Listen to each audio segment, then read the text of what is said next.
लग रही है सो गई भैया। लो भाभी,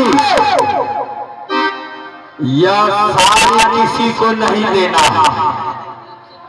और जहां मेरे रानी धर्मपत्नी सोता था पलंग पर, इस पलंग का बगल में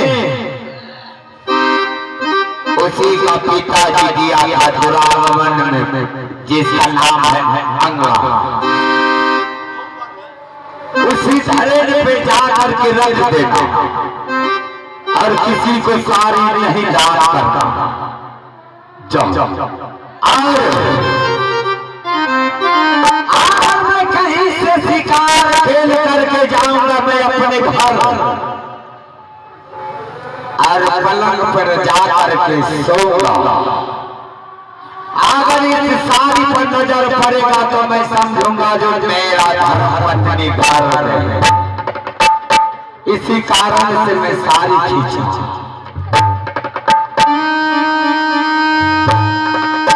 कर